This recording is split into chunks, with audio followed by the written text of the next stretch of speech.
నమస్తే. This is Shaurya. Welcome to our channel. ఈ రోజు మనతో పాటు సీనియర్ జర్నలిస్ట్ దాము బాలాజీ గారు ఉన్నారు. వారితో మాట్లాడదాం. Hi sir. Hi. Sir, Anasuya arrest అనే వార్త వినిపిస్తూ ఉంది అండ్ ట్యాగ్స్ కూడా అవే పెడుతూ ఉన్నారు. సో ఎందుకంటే అనసూయ అరెస్ట్ ఎందుకైతది? ఆ ఛాన్స్ ఉందా? ఏమైనా కేసెస్ ఫైల్ అయినాయా? ఏ ఇష్యూ మీద అసలు ఆమెని అంటే ఎప్పుడైనా కూడా ప్రైవేటు, పబ్లిక్ అనే 2 అంశాలు ఉంటాయండి. ప్రైవేట్‌గా మన ఇంట్లో మనం వేసుకునే బట్టలు వేరు. పబ్లిక్‌గా బట్టలేసుకునేటప్పుడు మనకి చట్టాలు కూడా కొన్ని చట్టాలు ఏం చెప్తాయంటే పబ్లిక్ డీసెన్సీకి భంగం కలిగిస్తే అంటే పబ్లిక్‌గా కొన్ని లైంగిక చర్యలు కావచ్చు, లేకపోతే సింబల్స్ కావచ్చు. ఇప్పుడు శ్రీని కొన్ని సింబల్స్‌లో లైంగికంగా చెప్పినా కూడా అది నేరమే. అలాగే ఈమె చిన్న పిల్లల ముందు వాళ్ళు తన పిల్లలా ఇంకోటి అనేది అనవసరం. చిన్నపిల్లల ముందు అశ్లీలంగా బట్టలేసుకొని ఇది ఉన్నా కూడా అది కేసులు పెట్టొచ్చు. కేరళలో ఫాతిమా అనే ఒక ఆమె తన పిల్లలతో తను హాఫ్ న్యూడ్గా పడుకొని పిల్లలతో ఆమె పెయింటింగ్ వేయించుకుంది. దానిని ఆమె మీద కేసు పెట్టి అరెస్ట్ చేశారు. ఫైనల్గా హైకోర్టు వరకు వెళ్ళి హైకోర్టు దాన్ని కొట్టేసింది. కానీ ఆమె మీద కేసు పెట్టారు. అది పెద్ద సంచలనం కేరళలో సృష్టించింది. సో అంటే నా పిల్లలతో నేను వేసుకున్నాను మీకేంటి అన్నట్టుగా మాట్లాడితే అది కరెక్ట్ కాదు. సొంత పిల్లలు చాలా చట్టాలు హక్కులు ఉంటాయి. చాలా దేశాల్లో అయితే చిన్నపిల్లల్ని కొడితే కూడా నేరమే. చిన్నపిల్లలు నన్ను అబ్యూజ్ చేస్తున్నారని తల్లిదండ్రుల మీద కేసు పెట్టినా కూడా వాళ్ళని అరెస్ట్ చేస్తారు. అలాగే మనోళ్ళు కూడా తెలియక విదేశాల్లో కొన్ని దేశాల్లో మన పిల్లల్ని మనం కొట్టుకున్నాం ఏదో వచ్చినప్పుడు వాళ్ళు పక్కింటి వాళ్ళు చూసి కేసులు పెట్టి అరెస్ట్ అయిన తల్లిదండ్రులు కూడా అరెస్ట్ అయిన సందర్భాలు చాలా ఉన్నాయి. సో అలాగా ఈమె ఇప్పుడు గతంలో విమర్శలు వచ్చాయి, పట్టించుకోలేదు. కానీ ఇప్పుడు కొంతమంది కేసులు పెడుతున్నారని చెప్తున్నారు ఈ మీద. సో ఇట్లా పబ్లిక్ డీసెన్సీకి భంగం కలిగిస్తుంది, పిల్లలని రెచ్చగొట్టే విధంగా ఈమె ప్రవర్తిస్తుందని. సో ఖచ్చితంగా కేసులు పెట్టచ్చు, అరెస్ట్ అయ్యే అవకాశాలు కూడా ఉన్నాయి చట్టపరంగా. కాకపోతే నిజంగా ఆమెను అరెస్ట్ చేస్తారా అనేది తెలియదు. అంటే పోలీసులు సీరియస్గా అనుకుంటే చేస్తారు ఖచ్చితంగా. కాకపోతే ఒక సెలబ్రిటీ కదా ఆమె కూడా, ఆమెకి సర్కిల్ ఉంటుంది, ఆమె మేనేజ్ చేసుకునే పరిస్థితి ఆమెకు ఉండొచ్చు. కానీ పబ్లిక్లో మాత్రం అవుట్ క్రై అంటారు కదా, బాగా రాను పెరిగిపోతుంది. అసలు వేరే ఇష్యూ లేనట్టుగా దీని మీదనే ఎక్కువ ఉంది. దీనికి ఒక కారణం ఆమె సైలెంట్ అయిపోయి గమ్మునుంటే జనం కూడా ఇంక వేరే పనులు పడేవాళ్ళు. కానీ ఆమె మళ్ళీ కావాలనే వీడియోలు షేర్ చేయడం, తర్వాత నేను తల వంచనన్నట్టుగా స్పైన్ నిలబడి ఉంది నిన్న చెప్పాను కూడా నేను ఇది స్ట్రాంగ్ ఉమెన్ అలా ప్రకటించుకోవాల్సిన అవసరం ఏమీ లేదు. ప్రతిసారి ఎప్పుడైనా నిజంగా స్ట్రాంగ్ ఉండేవాళ్ళు నేను స్ట్రాంగ్ అని చెప్పుకోవాల్సిన అవసరం లేదు కదా. వాళ్ళే తెలుస్తుంది కదా. నువ్వు నీ కెరీర్లు ఇప్పుడు ఆమెది కూడా ఖచ్చితంగా సక్సెస్ స్టోరీ, ఉమెన్ కి ఇన్స్పిరేషనల్ స్టోరీ ఆమెది. ఆమె ఒక మామూలు దీంట్లో నుంచి యాంకర్గా వచ్చి యాంకర్ తర్వాత ఒక హీరోయిన్ స్థాయికి కూడా ఎదిగింది, క్యారెక్టర్ ఆర్టిస్ట్గా సెటిల్ అయింది. సో సక్సెస్ఫుల్గా ఉంది. తన సక్సెస్ని ఆమె ఇన్స్పిరేషనల్గా ఇతరులకు కూడా చెప్పాలంటే ఆమె పాజిటివ్గా చాలా చేయొచ్చు యాక్చువల్గా. అది వదిలేసి బట్టలు వేసుకొని ఉండొచ్చు, దాని మీద విమర్శలు వచ్చినప్పుడు ఒకటి సైలెంట్గానే ఉండాలి, లేదంటే నేను ఆలోచిస్తాను దీని గురించి అని చెప్పాలి. కానీ పబ్లిక్గా నా పెద్ద కొడుకు చిన్న నడుము కనబడినా లేకపోతే అదేంటి స్లీవ్లెస్ వేసుకున్నా కూడా గట్టిగా అరుస్తాడు, వద్దమ్మా ఇది నా చాయిస్ రా, నా బాడీ అని చెప్తాను వాడికి అని చెప్పింది. ఇది జనాలకి ఇంటర్వ్యూ చాలా హర్ట్ చేసింది. అంటే పిల్లవాడు చెప్తున్నప్పుడు పిల్లల ఫీలింగ్స్కి మనం ఇంపార్టెన్స్ ఇవ్వాలి. పిల్లలకి ఇబ్బందికరంగా ఉన్నప్పుడు, ఎందుకంటే ఆ వయసులో అబ్బాయికి ఇప్పుడు టీనేజ్ అడోల్సెంట్ వస్తుంది. అడోల్సెంట్ ఉన్నప్పుడు సహజంగా ఎమోషన్స్ ఫీలింగ్స్ ఉంటాయి. అందుకని పిల్లల ముందు ఈవెన్ తల్లిదండ్రులు కూడా రొమాన్స్ కూడా జాగ్రత్తగా ఉండాలి. వాళ్ళ ఫీలింగ్స్ వస్తుంటాయి. అది చాలా రకాలుగా పనిచేస్తాయి, నెగిటివ్గా చాలా పనిచేస్తాయి అది మైండ్లో. అది చాలా మంది చెప్తారు సైకాలజిస్టులు కూడా. పిల్లల ముందు తల్లిదండ్రులు ఎలాంటి బట్టలు వేసుకోవాలా అనేది చాలా, అది కూడా కల్చర్ని బేస్ చేసుకొని ఉంటాయి. వేరే వెస్ట్రన్ కల్చర్లు అనుకో, వాళ్ళకి చిన్నప్పటి నుంచి ఎక్స్పోజింగ్ అలవాటు ఉంటుంది కాబట్టి వాళ్ళకి పెద్ద ఇబ్బంది ఉండదు. ఇక్కడ అందరూ ఇది ఉంటుంది. రేపొద్దున ఇప్పుడు ఆ క్లాస్మేట్లు మీ మమ్మీ హాట్ గా ఉందిరా అది ఇది అనే కామెంట్లు చేస్తారు కదా, ఖచ్చితంగా కామెంట్స్ చేస్తారు, భయంగా అనిపిస్తుంది, అదే కామెంట్స్ చేస్తారు కూడా కదా. అంటే ఇది ఏంటంటే ఎప్పుడైనా అబ్సల్యూట్ టర్మ్స్ లో మాట్లాడడం కరెక్ట్ కాదు. సిచ్యువేషన్ ఏంటి, కాంటెక్స్ట్ ఏంటి, మనం ఎక్కడ ఉన్నాము, మన చుట్టూ ఉన్న పరిస్థితి ఏంటి, దీంట్లో మనం ఒకవేళ మార్పు కోరుకుంటే ఎలా కోరుకోవాలి, ఇవన్నీ చాలా సున్నితమైన విషయాలు. సో అది ఎక్కువ మందిని హర్ట్ చేసింది. పిల్లల ముందు ఆమె పెట్టింది, దాన్ని సపోర్ట్ చేసుకుంటూ ఆమె ఇచ్చిన ఇంటర్వ్యూ ఫస్ట్ హర్ట్ అయ్యారు చాలా మంది. రెండోది, అసలు శివాజీ ఇష్యూకి ఆమెకి సంబంధం లేదు, ఆమెను అనలేదు ఇతను.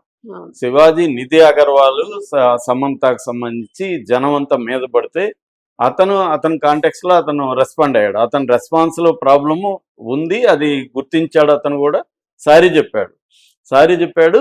బట్ అతను కంటెంట్ మాత్రం నేను కట్టుబడి ఉన్నాను, తప్పేం లేదు. ఇప్పుడు బట్టలు పబ్లిక్ లోకి వెళ్ళినప్పుడు ఎక్కువ ఎక్స్పోజింగ్ చేస్తే మీకు ఇబ్బందులు వస్తాయి, కాబట్టి మీరు బట్టలు కొంత వేసుకోండి అని అందరూ కూడా, ఇప్పుడు మన ఫ్రెండ్, మన సిస్టర్ ఎవరో చెప్పారు, మనం వెళ్ళేటప్పుడు నువ్వు ఇట్లాంటి ప్లేస్కి వెళ్తున్నావు కదా, కొంచెం డీసెంట్గా వెళ్తే బెటర్ నువ్వు, లేకపోతే అక్కడ అందరూ నిన్ను చూస్తూ ఉంటారు, ఇలాగ సలహాలు ఇవ్వచ్చు. అది వాళ్ళు పాటిస్తారు లేదు వేరే విషయం. అలాగే ఆయన సలహా ఇచ్చాడు అనుకున్నాం, అదేం తప్పు కాదు. కానీ దాన్ని చర్చించవచ్చు. నువ్వెవడు స్త్రీల అందరూ ఇలా వేసుకోవాలని మగవాళ్ళకి ఎందుకు చెప్పలేదు, ఈ విషయాలు చర్చించవచ్చు, అతను మనం విమర్శించవచ్చు. కానీ ఈమె దానికి నిరసనగా అన్నట్టుగా మళ్ళీ పాత వీడియోలంతా బయటికి తీసి పెడుతుంది. నిన్నటికి నిన్న మళ్ళీ ఆమె జనవరి 1 నేను సెలబ్రేట్ చేసుకుంటున్నాను, మళ్ళీ అలాంటి ఫోటోలు. ఇప్పుడు భర్త ఆమె ఉన్నప్పుడు వాళ్ళిద్దరి ఇబ్బంది లేదు, పెట్టుకోవచ్చు. దాన్ని పబ్లిక్ లేకి తీసుకొచ్చి దాని పోస్ట్ లాగా పెట్టడం, ట్యాగ్ చేస్తూ ఇవన్నీ చేయడం అనేది ఖచ్చితంగా చట్టం కిందకు కూడా వస్తుంది. అది పబ్లిక్ డీసెన్సీని, పబ్లిక్ దీన్ని రెచ్చగొడుతున్నట్టుగా. కాబట్టి కొంతమంది కేసులు పెడుతున్నారు. ముఖ్యంగా పోక్సో కూడా అట్రాక్ట్ అయ్యే అవకాశం ఉంది. పోక్సో అంటేనే జనరల్ న్యూట్రాలిటీ చట్టం. అంటే అబ్బాయిలైనా అమ్మాయిలైనా 18 ఏళ్ల లోపల ఉన్న పిల్లలకి లైంగిక పరంగా వాళ్ళని ఇబ్బందులు పెట్టినా, వాళ్ళకి ఏ రకమైన అసౌకర్యానికి గురి చేసినా కూడా పోక్సో కిందకి వస్తుంది. సో ఇది ఇప్పుడు అందుకని చాలా మంది అయితే డిమాండ్ చేస్తున్నారు, ఈమె మీద కేసు పెట్టాలి, ఈమె కావాలని రెచ్చిపోతుంది, నేను ఏం చేస్తారో చేసుకోండి అంటుంది, ఏమన్నా విమర్శిస్తే వల్చర్స్ అని కూడా పోస్ట్ పెట్టింది మీడియా అండ్ సోషల్ మీడియాలో. తన మీద వల్చర్స్ అని కూడా పెట్టింది. సో ఒక దశలో ఏంటంటే, ఎప్పుడు ఇందాకే నేను వేరే వీడియోలో అన్వేషణ గురించి చెప్పేటప్పుడు ఎమోషనల్ ఇంటెలిజెన్స్ చెప్పాను, ఈమెకు కూడా ఎమోషనల్ ఇంటెలిజెన్స్ ల్యాకింగ్ అని అర్థమవుతుంది. అంటే ఇతరుల ఫీలింగ్స్ని అర్థం చేసుకోవడం, ఇతరుల ఫీలింగ్స్కి ఇంపార్టెన్స్ ఇవ్వడం, అది కూడా ఎమోషనల్ ఇంటెలిజెన్స్లో భాగం. అంటే ఇతరులు మన పట్ల ఎలా ఫీల్ అవుతున్నారు, దీన్ని మనం ఎలా డీల్ చేయాలనేది. రెండోది, ఆమెమి స్త్రీల ఉద్యమంలో లేదు.